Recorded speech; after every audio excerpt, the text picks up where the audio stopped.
اللهم صل على محمد وآل محمد. اللهم صل على محمد وآل محمد. اللهم صل على محمد وآل محمد. بسم الله الرحمن الرحيم. اللهم إني أسألك وأتوجه إليك بنبيك نبي الرحمة محمد صلى الله عليه وآله. يا أبا القاسم يا رسول الله، يا إمام الرحمة، يا سيدنا ومولانا، إنا توجهنا واستشفعنا وتوسلنا بك إلى الله، وقدمناك بين يدي حاجاتنا يا وجيها عند الله، اشفع لنا عند الله. يا أبا الحسن يا أمير المؤمنين، يا علي بن أبي طالب، يا حجة الله على خلقه، يا سيدنا ومولانا، إنا توجهنا واستشفعنا وتوسلنا بك إلى الله، وقدمناك بين يدي حاجاتنا يا وجيها عند الله، اشفع لنا عند الله. يا فاطمة الزهراء يا بنت محمد، يا قرة عين الرسول، يا سيدتنا ومولاتنا، إنا توجهنا واستشفعنا وتوسلنا بك إلى الله، وقدمناك بين يدي حاجاتنا يا وجيهة عند الله، اشفعي لنا عند الله.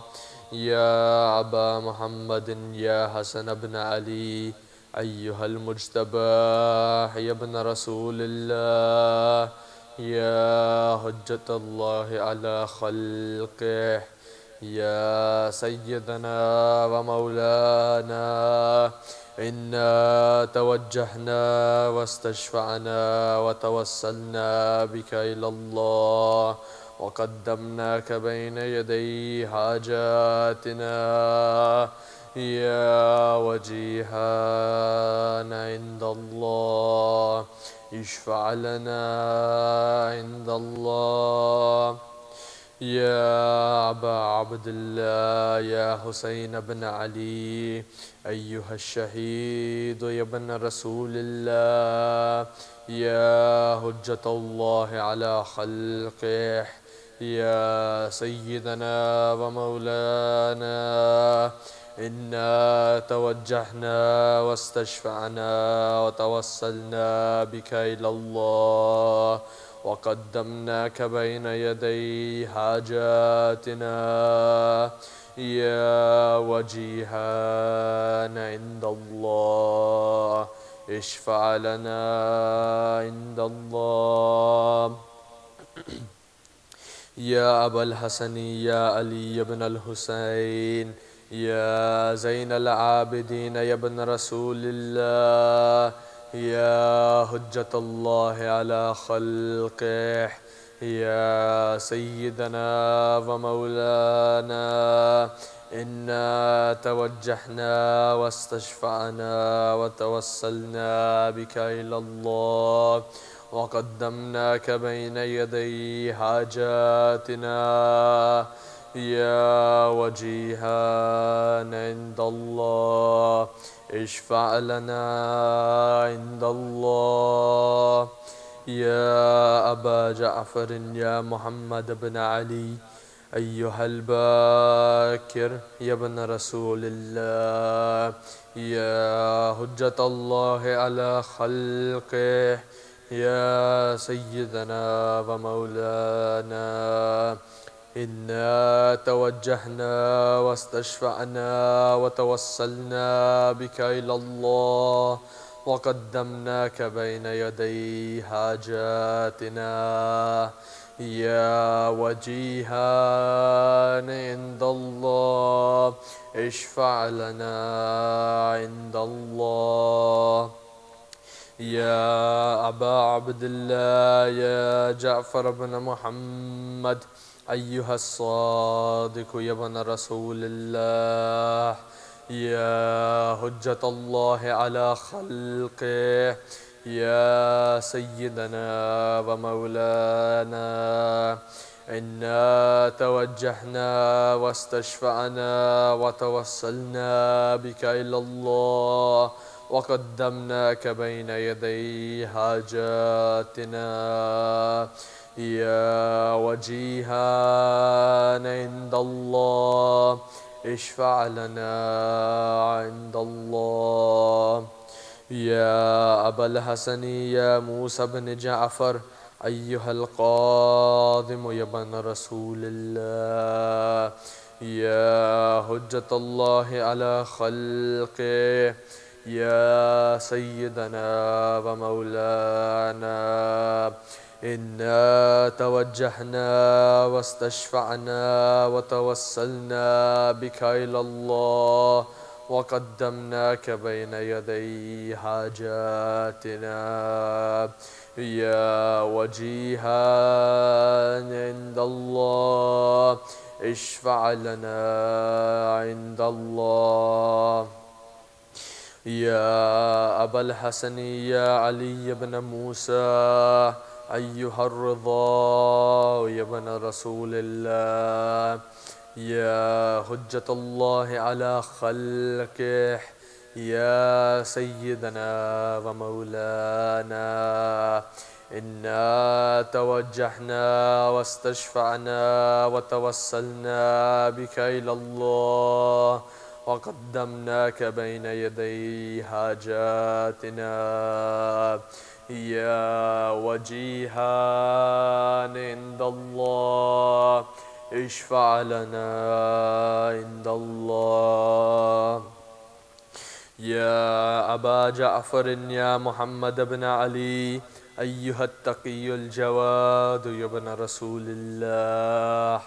يا حجة الله على خلقه يا سيدنا ومولانا إنا توجهنا واستشفعنا وتوسلنا بك إلى الله وقدمناك بين يدي حاجاتنا يا وجيها عند الله اشفع لنا عند الله يا أبا الحسن يا علي بن محمد أيها الحاد النكي يا ابن رسول الله يا حجة الله على خلقه يا سيدنا ومولانا إنا توجهنا واستشفعنا وتوسلنا بك إلى الله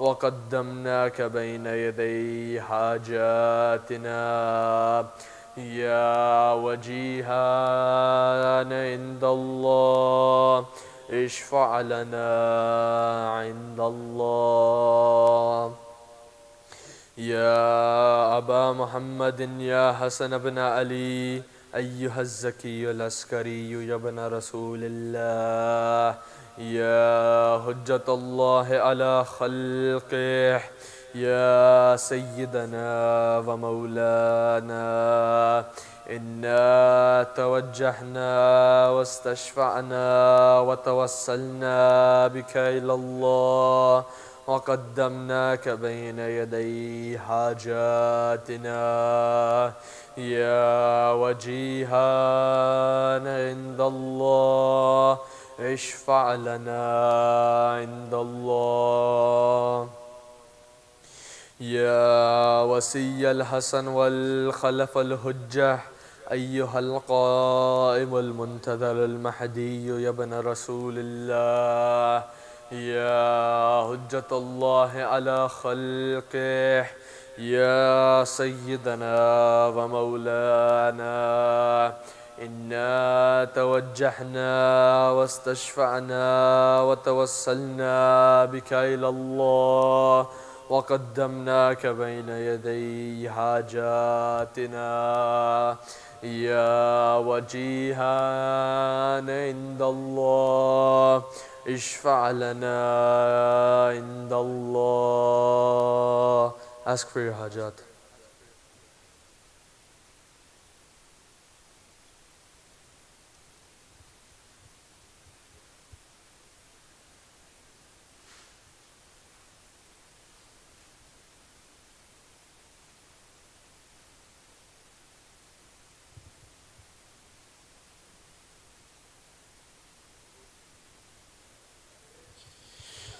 يا سادتي وموالي إني توجهت بكم عمتي وأدتي ليوم فقري وحاجتي إلى الله وتوسلت بكم إلى الله واستشفعت بكم إلى الله فاشفعوا لي عند الله واستنقذوني من ذنوبي عند الله فإنكم وسيلتي إلى الله وبحبكم وبقربكم أرجو نجاة من الله فكونوا عند الله رجائي يا سادتي يا أولياء الله صلى الله عليهم أجمعين ولعن الله أعداء الله ظالميهم من الأولين والآخرين آمين رب العالمين.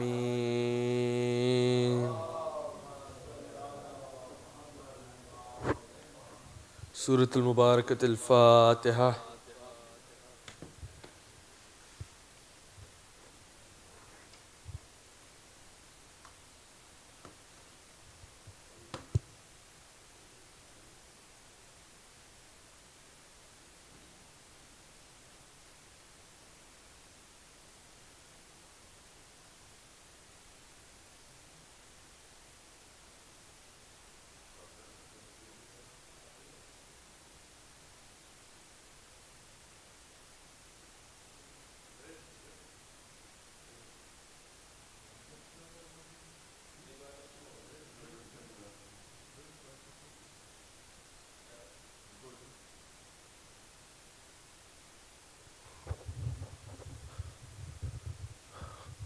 خواتین حضرات،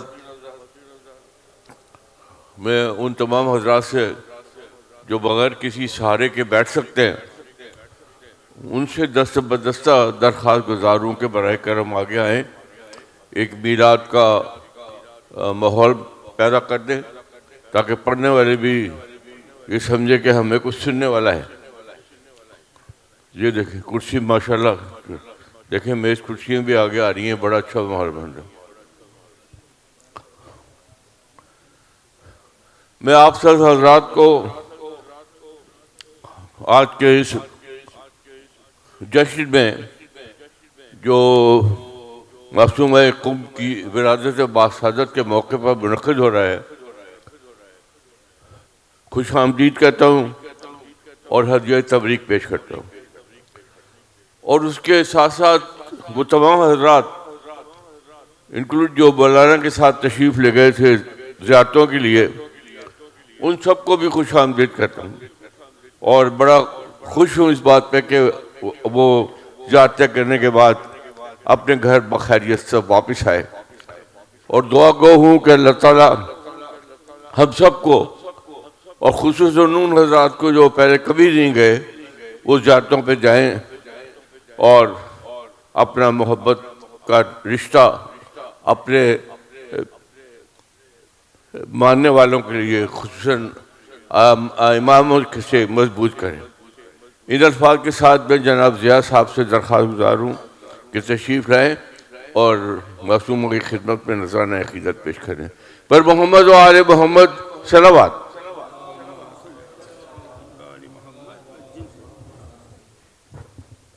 صلوات محمد و آل محمد.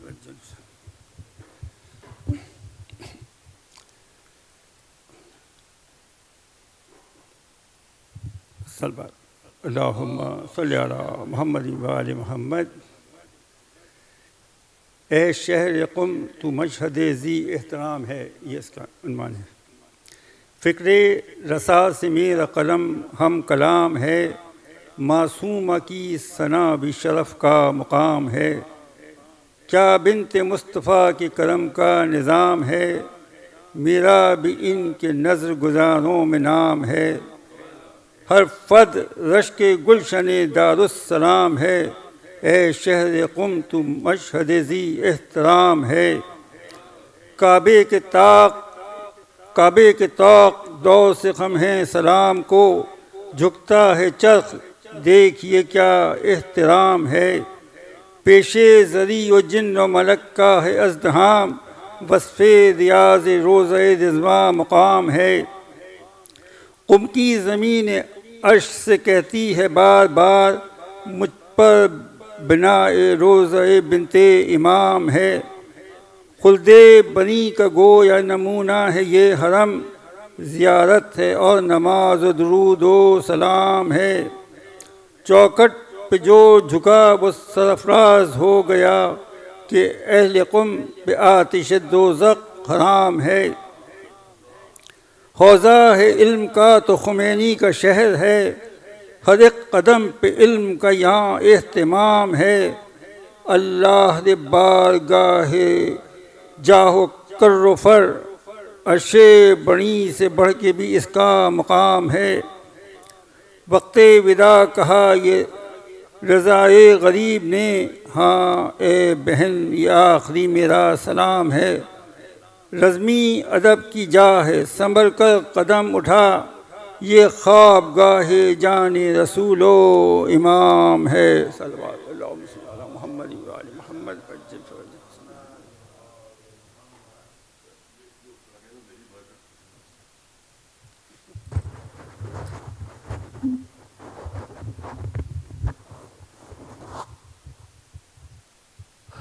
بہت شکریہ جا صاحب۔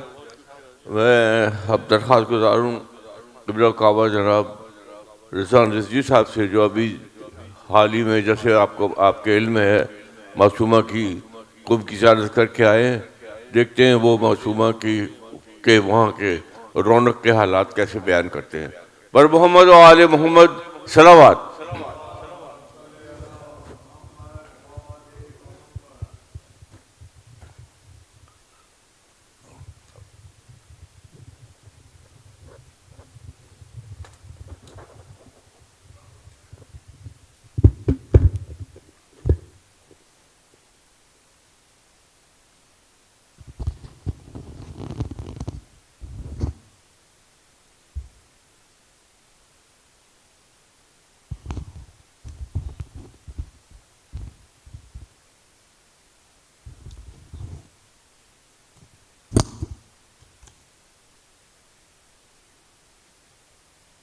اعوذ باللہ من الشیطان الرجیم، بسم اللہ الرحمن الرحیم۔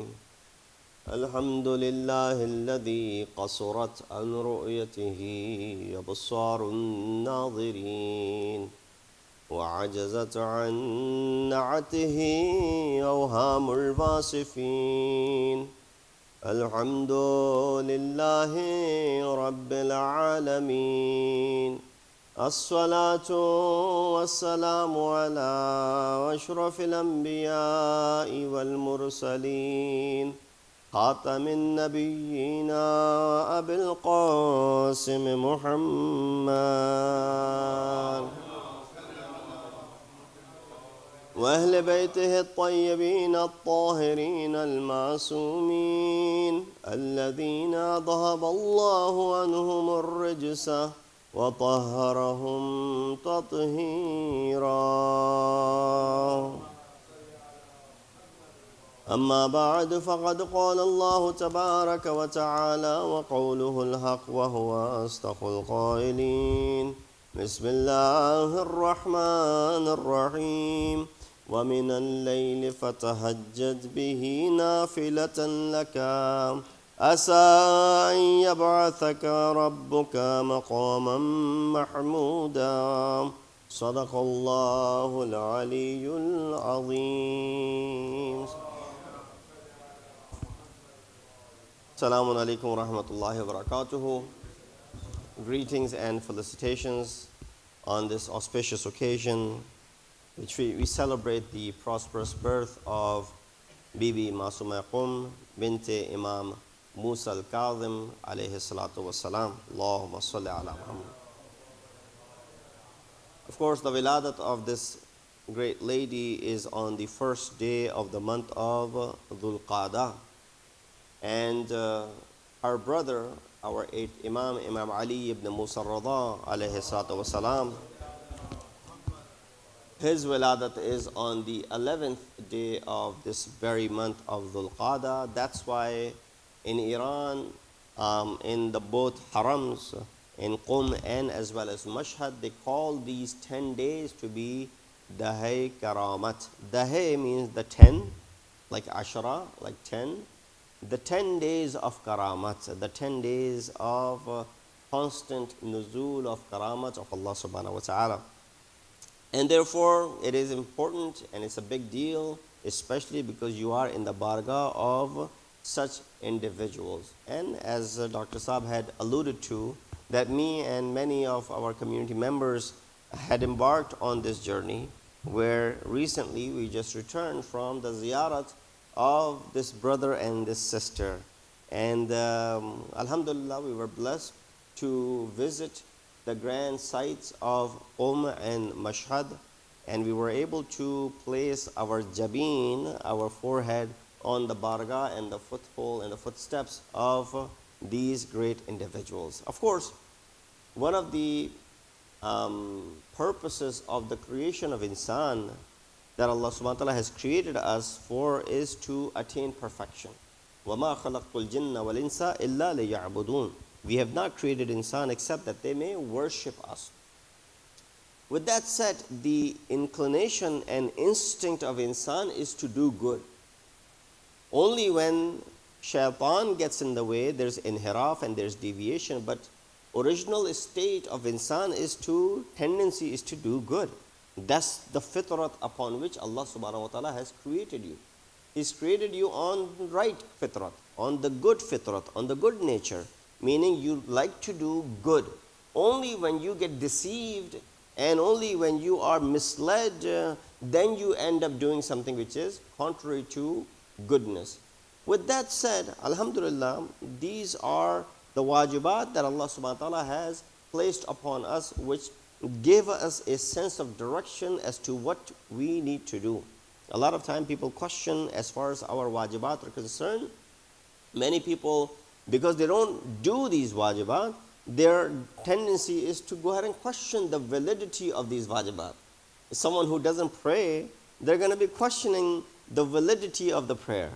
If someone who doesn't fast, they're going to be bringing about excuses why they don't fast. If someone doesn't perform one of these obligations and ibadat, they're going to constantly be questioning why they don't do it, so that they can justify the reason why they're not doing these ibadat. But the tendency is that Allah subhanahu wa ta'ala created us on this fitrat to always be seeking, refuge into someone who can provide that refuge to us. With that said, wajibat are aside, there's this tendency to also perform such mustahabbat. Ziyarat is considered to be a mustahab act, an act which consists of many benefits, act which consists of many rewards as well. If you look into the riwayat in reference to the ziyarat of Ahlul Bayt alayhimus salatu wassalam, you'll find the purpose behind this ziyarat. And let's focus outside of these riwayat, because you and I are not muhaddithin. So we need to dig into these riwayat to understand that. But before digging into these riwayat, let's say we don't know any of these riwayat. What is your instinct when you enter into the bargah of a Masum? For those people who went for the ziyarat, those who have gone in the past years, those who went in the recent past, when you enter into the bargah of Bibi Masuma for that matter, you enter in the city of Qum, you entered into the haram of Janab Masuma, What is the instinct? What is the first thing that comes to your mind? What is it that you're doing? What is it in your mind? You are doing what is called razun niyaz. You're making dua, you're making supplication, you are constantly asking for the shafa'at. You come to the bargah, imagine you're holding on to the zari of this great lady. What is on your mouth? Nobody taught you. Nobody, Maulana didn't say when you go and grab the zari, you go ahead and ask for your hajat. It's something which is natural that comes from your mouth. You hold on to the zari of Imam Rada alayhi salatu wasalam, you hold on to the zari of Sayyid al-Shuhada, what comes through your mouth? Right away, du'aiya jumle, the sentences of dua, not in Arabic, not in any other language, in your own language.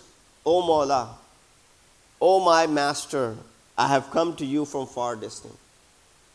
I have come to you with many hajat. I have to come to you indulged into sins, engulfed and surrounded by mistakes and mishaps in my life. And I have come here in your baragah to wash these sins away. I've come here, traveled all this distance, thousands of miles, just so that I can step into here. So what? So that I can have this enjoyment over here? No. So I can go ahead and recompense and to ask for repentance of Allah subhanahu wa ta'ala through you. Through you. And that is the concept of shafa'at. And that is the concept of intercession. So nobody needed to teach you this. It is intuitive that when you go to someone who is respected and has been given a maqam in the law, you hold on to their zari, and right away these words come from your mouth. I didn't have to teach you these words. No Maulana had to teach you these words. You knew this instantly, even if you take a child.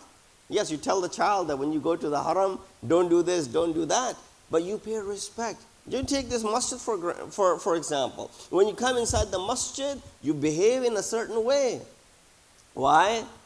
Allah, this is the house of Allah subhanahu wa ta'ala. You want to be respectful toward the house of Allah subhanahu wa ta'ala. So that is the status when we read in the ziyarat of Bibi Masuma salamullahi alayha that Ya Fatima, she is known as Fatima. You know the beauty of the name of Fatima? Why Ahlul Bayt love this name so much? Right? There's a Fatima bint Asad who is the mother of Amirul Mu'mineen. There's Fatima bint Muhammad who is the mother of Hasanain. There's a Fatima bint Hussein, right? In Karbala, you have all the daughters of Imam Hussein. Their names are what? Fatima. They're all Fawatim. The Fatima to Kubra, Fatima to Sughra, they're all named Fatima after Janabe Fatima to Zahra. And then you have Bibi Masuma, her name is also Fatima.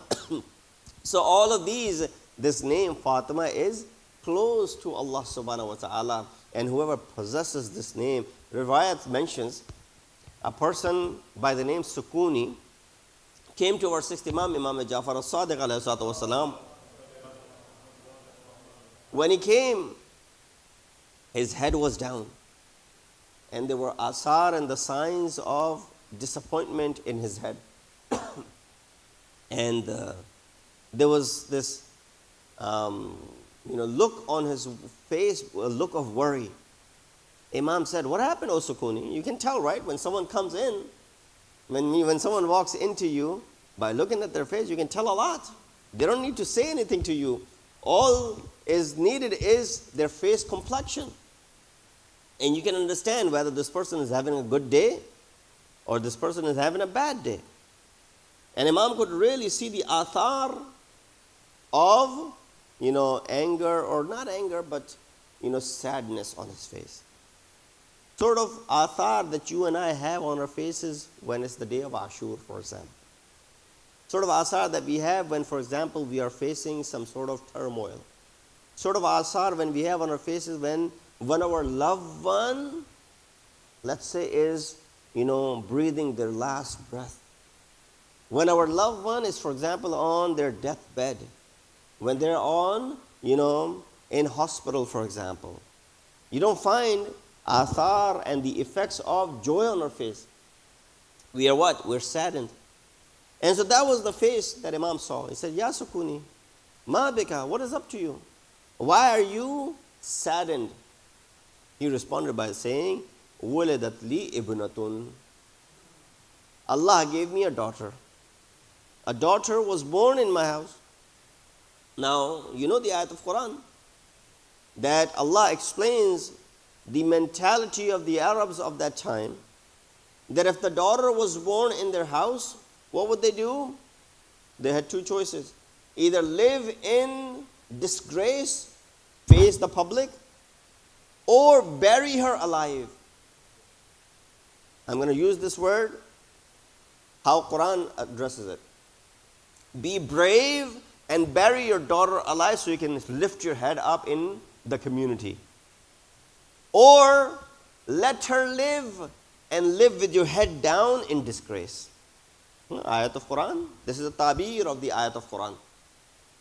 You know, ala hunin, as Yah says, hun is in the state of tawheen, meaning constant disgrace. Am yadussuhu fi turab, or to bury it in turab, in the ground. Sa'a ma yahkumun. Quran says, how bad is your judgment? How bad is your judgment that you're choosing between these two? Either you live in shame and disgrace, or you go ahead and bury her. That's why Surah Takwir says, بِأَيِّ ذَنْبٍ قُتِلَتْ. What was the purpose that she was killed? She will be questioning on the Day of Judgment.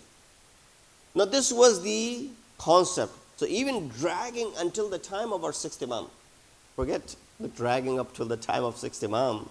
Even today, in some parts of the world, how the daughters are perceived and how, people are constantly looking for having, male children, and the preference that is given and the pressure that is brought upon the women who are giving birth to, for example, daughters. And how they are secluded in some societies, unfortunately, even till this day. Forget about the time of our sixth Imam. It still is very early days. But this is where Islam wants to change your mentality.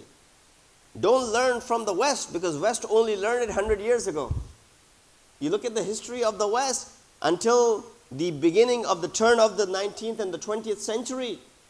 Europeans, they didn't have any laws pertaining to the women. They didn't consider them to be anything, to give them any sort of laws. But this is where 6th Imam, 14 centuries ago, is mentioning these things which Quran has already brought in regards to the maqam and the rutbah of the women. That amongst you are who? Amongst you are Fatimatul Zahra salamullahi alayha.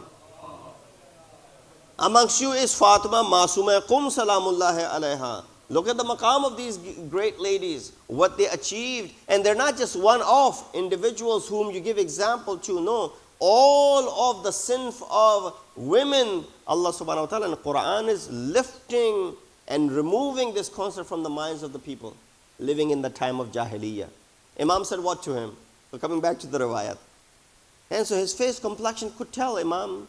So what's wrong with you? He said, Wiladat li ibnatun. A daughter was born in my house. Imam said, so, why are you worried? Alallahi rizquha.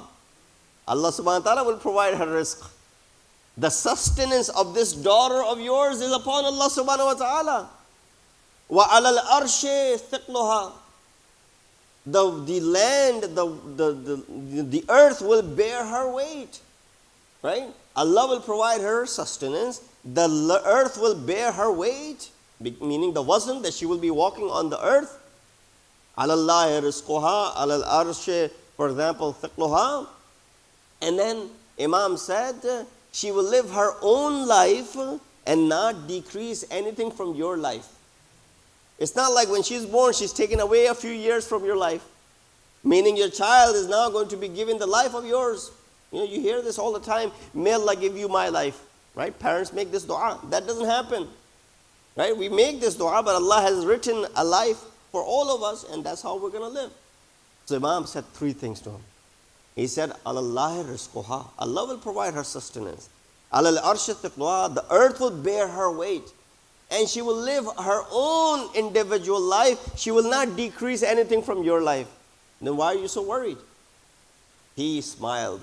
Sukuni fasarra. There was a smile on his face. He came in, walked into the bargah of Imam with his head down. And after hearing these words from Imam, he lifts his head up. And of course, there's a smile on his face. And then Imam says, Ma sammaytaha. What did you name her?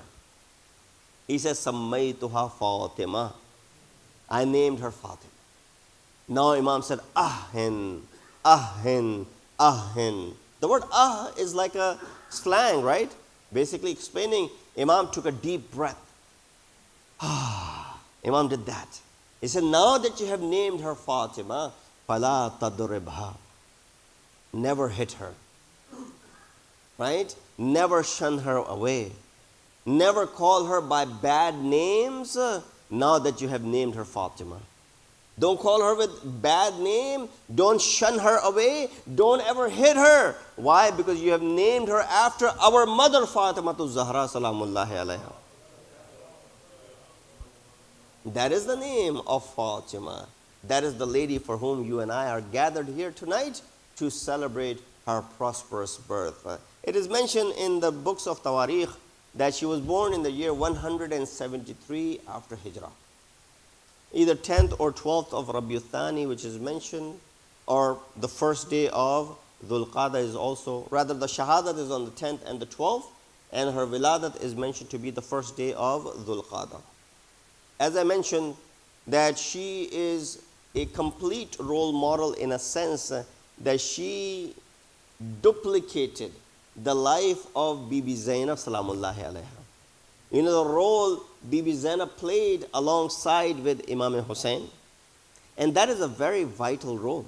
Hadith-e Ishq, do babas, Karbala wa Dimashq, Yeki Hussain, Raqam Qard, Digari, Zainab. There are two parts of this Karbala. One was written by Hussain, the other was written by Zainab. What was written by Hussain? Karbala itself. What was written by Zainab? Telling the story of Karbala. Right? If it wasn't for Janab Zainab's khutubat and the sermons that she gave after the shahadat of Sayyid al-Shuhada, you know what Banu Umayyah would have concocted as far as the fake, fabricated stories are concerned? As it is, there's so much discrepancy that even till this day, many people are still siding with Yazid, la'natullah alayh. Right? Many people still give benefit of the doubt to Yazid. That Yazid did this, or Yazid did that, or Yazid made a mistake, or Yazid did fraud. No. Even till this day, people are defending the acts of Yazid.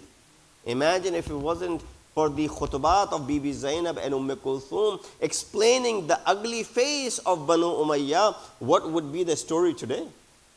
There won't be any story today. There won't be any Islam today. There won't be any madhab-e-tashayyu today. There won't be Islam which Rasulullah had brought, and sacrifice of Imam Hussain would not have been as successful. This is musallaman, the role of Bibi Zainab in making Karbala successful is to go ahead and tell the story of Imam Hussain, Qariya, land after land. She explained it. And when it came from someone of that sort of authority, when it came from someone of that sort of genuinity, someone who is credible source like Bibi Zainab, people believed in what happened. And therefore, aftermath of Karbala, although Imam's family is killed, but there comes about this revolution afterwards. Who followed her first step? Janab Masuma followed the footsteps. Imam al-Rada is taken away from Medina. Right? The ruler of Abbasi Khalifa does what? He takes Imam away from Medina so that he can bring him closer to himself. So that he can keep a keen eye and a close eye on Imam. So that he can monitor the activities of Imam. So again, have a surveillance on Imam. A strict surveillance so that he sees who comes and sees Imam and who doesn't see him. And in this regard, when Imam bids farewell to his family members in the year 200 after Hijrah, Imam says to his family members that, "O Ahlul Bayt, you want to cry upon me? Cry now. You want to weep upon me? Weep now, because you'll never get to see me again. I'm leaving, and I'm leaving for good. I'm going to Marv and Mashhad, and I'm going for good. None of you will come and see me. And if you want to weep for me, might as well weep now, because I will be martyred over there. Imam, he's the only Imam in whose ziyarat you still recite what? Ya gharib al-ghuraba. Ya gharib Tus. Tus is the name of the place. Gharib al-ghuraba. But those who've gone for the ziyarat of Gharib al-ghuraba, when you look at the magnitude of the haram of Imam al-Rada, does that say to you that he's gharib by any means? Probably the biggest haram as far as the structure is concerned in all of the Imam's harams existing on the face of the earth. There's no haram that you can compare to the haram of Imam al-Rada alayhi salatu wasalam. Maybe this is how Allah subhanahu wa ta'ala compensates. Oh Rada, you are gharib Tus, you are gharibul ghuraba, because you were stranger in that land, nobody recognized you. Look what, now the whole land is known because of you. You went there as gharib, now you are Shah-e Khurasan. Right? You are gharib, but now you are considered to be the Shah. You are the one who is the master of this land, and people will come to this land because of your barakat. And you see, the most visited place in, as far as the ziyarat of Imams is concerned, is the haram of Imam Rada alayhi salatu wasalam, because of the ease of the access of the place. You see, every time we would go, it was not any makhsusi, it was not any specific date. We were still 10 days away from the Wiladat of 11th Imam, of 8th Imam. It's not any makhsusi, but every time you go for the ziyarat of Imam Rada, whether it be 2 a.m., whether it be 2 p.m., you will not be able to gain access to the zari of Imam. Kind of like the tawaf of Kaaba, which never stops. The zari of Imam Rada is always glued to the hundreds and thousands of people who are stuck to the zari of Imam. It's very difficult. It's with huge and magnanimous place that exists. It still is very difficult to find your way into, weave through the flood of people to go and touch the zari of Sayyid Rada alayhi salatu wasalam. So therefore we find Imam alayhi salatu wasalam, oh Imam, we might read about you that you are gharib Tus, but you are Shah-e Khurasan. Salawat ala Muhammad wa ali Muhammad. Very quickly, as I'm running out of my time, the ayat that I had recited for you is from Surah Bani Israel, ayat number 79. Allah subhanahu wa ta'ala in this ayah says, وَمِنَ اللَّيْلِ فَتَحَجِّدْ بِهِ نَافِلَةً أَسَىٰ أَن يَبْعَثَكَ رَبُّكَ مَقَامًا مَحْمُودًا. That, and keep vigil for a part of the night as a supererogatory prayer for you. It may be that your Lord will raise you to a praiseworthy station. The reason I chose this ayat is because there are two concepts that are mentioned in this ayat. First concept that is discussed in this ayat is fatahajjad, the namaz-e-shab or namaz-e-tahajjud.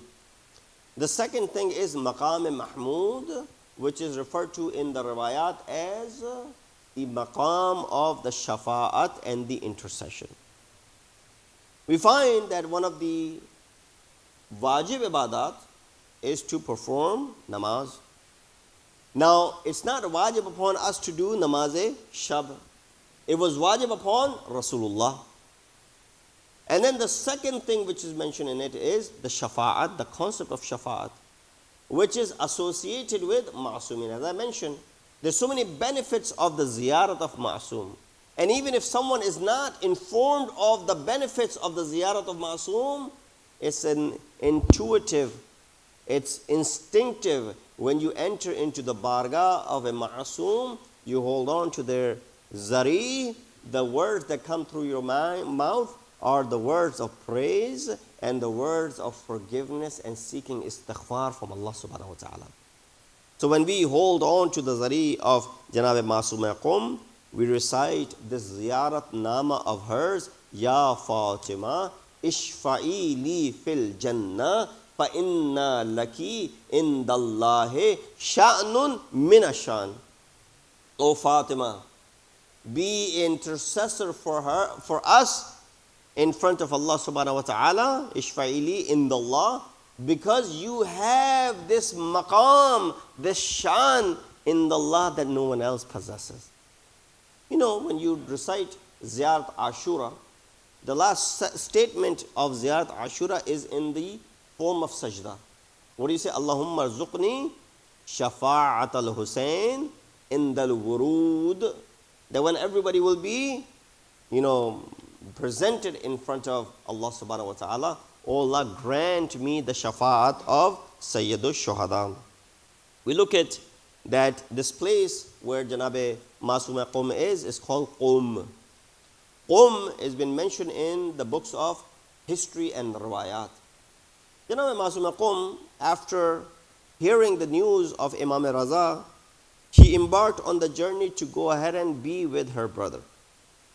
She makes this bold statement for a lady in that time to travel all this distance, to go ahead and defy and to stand against all the forces of enemy and to travel all this distance. This day and age, it's easy for women to travel. There's no big deal. But back in the day, it was a big deal. It was not as easy. But she challenged all of that. She traveled all that distance, and eventually from Basra she arrived in Saveh. Saveh is a city close to Tehran and Qum, and this is where with there are different riwayat that she fell sick. She was brought into the city of Qum. Now those who went with us for ziyarat, you visited a place called Baytun Nur. In the first day when we arrived in the city of Qum, we went for the Atraf ziyarat. There's a place called Baytun Nur. Baytun Nur is the same place where she stayed for 17 days. That is the house where she stayed. That was the place of her residence where she stayed. That's not where she's buried. She's buried in the current place where we did her ziyarat. But this is a separate house she was housed in, she lived in for 17 days until passing away. Until her death came upon. And of course with the ijaz, Imam Rada comes and performs the burial and the last rituals of this great lady.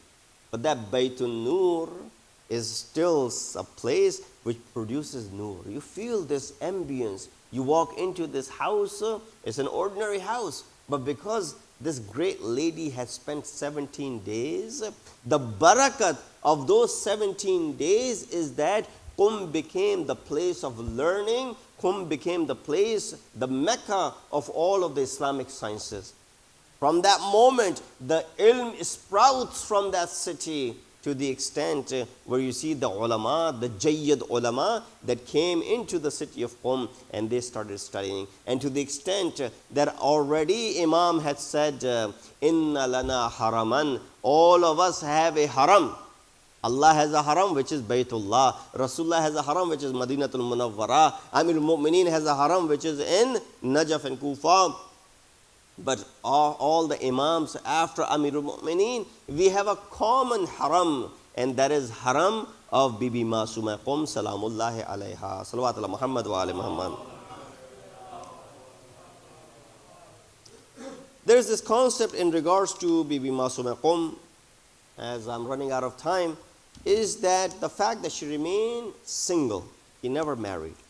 This is the story with many of the children of Imam Kazim alayhi salatu wasalam, because he lived in that difficult era of dissimulation and taqiyya. This was a time when Harun al-Rashid and then his son Mamun, they were really after, because look, if you look at the tumultuous time of the years 129, 130, 131, is when the power is being switched over from Banu Umayyah to Banu Abbas. They're not scrambling. Banu Abbas come into power, they're not scrambling to get somewhere. But then after that, they settle down. They settle down, and now they have, of course, gained that control, and by the time Harun al-Rashid is Barsar Iqtidar, he is now able to control. And so they go back to their old merry ways of harming the Ahlul Bayt. So it became very difficult for the Shi'ayane Imam Musa Kazim to even breathe. What did Imam tell them? Imam told them, stay away from me. Imagine. You have Imam-e-Zahir. You have Imam-e-Waqt present in front of you. And that Imam-e-Waqt is telling you not to come close to me. Why? Because for your own safety. If you come close to me, you will be spotted as one of my Shia. And what will happen? You'll be persecuted. So in a time when Imam-e-Kazim is being, he's distancing himself from his followers, you think there will be a lot of proposals coming for his daughters? No. There weren't any proposals coming for his daughter. So the reasons why, the daughter of Imam Musa Kazim, such as Bibi Masuma did not get married, there are a couple of answers. First answer could be her high and exalted status of karamat and kamalat. There was no one kuf. There was no one equal to her in her status to be married to her. That makes sense. She is known as Karima Ahlul Bayt. She is known as Masuma Qum.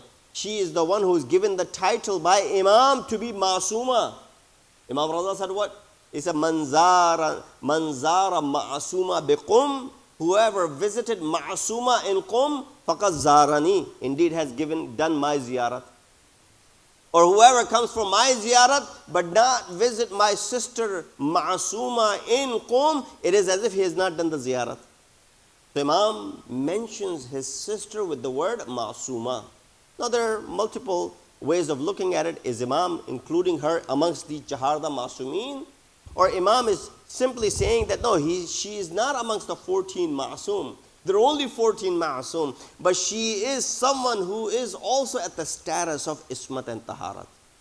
And there are many such personalities, such as Bibi Zainab is amongst those personalities, such as Hazrat Abbas is such personality, that they may not be amongst the 14 Masum, but there is no way of associating anything which is forbidden or haram with their zawat. So because of her kamal, because of her karamat, there was no one close enough to be near as far as the kufu of Bibi Masuma Qum is concerned. That's number one. Number two, Harun was keeping a close eye on Imam and those who came to visit Imam. Not many people were able to visit Imam, and therefore Imam did not have any proposals for his daughter because of the fear of these people. Some people say, well, Imam's daughter is a Syed, is Sayyidani amongst the Sadat, and Sadat cannot marry Ghair Sadat, which is a false and inaccurate statement. That is not true. That is not the reason Bibi Masuma Qum Salamullah Alaiha did not get married. Salawat biji ala Muhammad wa ali Muhammad. I'll conclude over here, as there are many other things in regards to the personality of this great lady. We have about a couple of minutes until namaz. That one of the aspects and the great aspects of the life of Bibi Masuma Qum is that she converted that city into a city of knowledge. When you look at the ulum that came from that city, and that is the barakat of her personality entering and staying there for a few days. Imagine if she had stayed there for longer. So there are many karamat that are associated with that house, with that ziyaratgah of Bibi Masuma Qum. One such narration says this, that this man who was the mutawalli of the haram of Bibi Masuma Qum. He said it was amongst those cold nights. I lived in Qum for many years, and it used to snow there. It still snows there. In the winter time, it gets cold as it gets over here in New Jersey, and we get some snow there as well. We get about a week or so in New Jersey as well. It's bitter cold, and we're in the minus. Same thing happens because of the temperatures. They dip below zero, and you get snow over there. Now, you and I live in the houses where there's central heat and all that stuff. That is not the case in many of the houses in Qum. And then back then, this is a story for a little while back, this person who was the mutawalli of haram of Bibi Masuma Qum. He said it was a wintry, blustery night, cold night. It had snowed. And he said, I was fast asleep. I wanted to keep myself warm. He was a mutawalli. He had to come and open the door of the haram for the zawar. Now it's 24 hours, but back in the day it would close at night and then would reopen for Salatul Fajr. He said that I was sleeping and fast asleep, that I see in my dream Bibi Masuma. She says to me, "Oh Syed," he was a Syed, "go and put the light onto the minars of my haram." Right? So there are these minars or the minarets that rise above the ground and you can see them from far distance. He sees in the dream that she's ordering him to go ahead and put the chirag and the light onto them. Now, of course, back in the day, you would turn on the candles and you would put a fire onto it.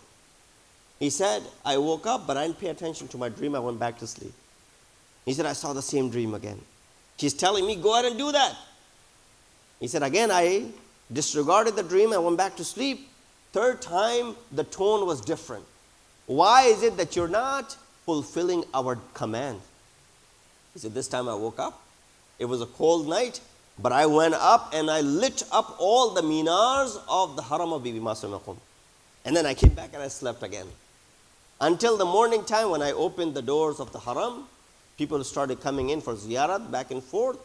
And I was leaning against a wall and I was speaking to some of my friends until I saw some new faces who were walking out of the haram and they were saying this, 'Thank God, it was a very cold night.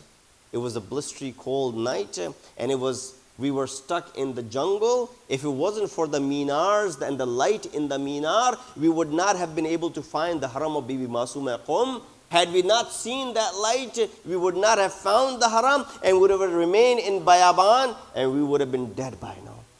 This is one of the karamat. And there's many such karamat that people come here with their illnesses. And of course, Masuma provides that not just the physical cure to them, but also the internal and the purification of the heart as well. We ask Allah subhanahu wa ta'ala to give us the tawfiq and ability to be able to perform the ziyarat of this great lady, arifan bihaqqiha, inshallah, with marifat of this great lady. We ask Allah subhanahu wa ta'ala that those who have not done the ziyarat of Qum and Mashhad, may Allah give them the ability to perform this ziyarat again. We ask Allah subhanahu wa ta'ala those who have done the ziyarat to give them another opportunity to go ahead and visit this great lady in her haram. We ask Allah subhanahu wa ta'ala to accept our ibadat and our ziyarat and to give us the benefit of the shafa'at of these great individuals. Wa akhiru da'wana and alhamdulillahi rabbil alameen.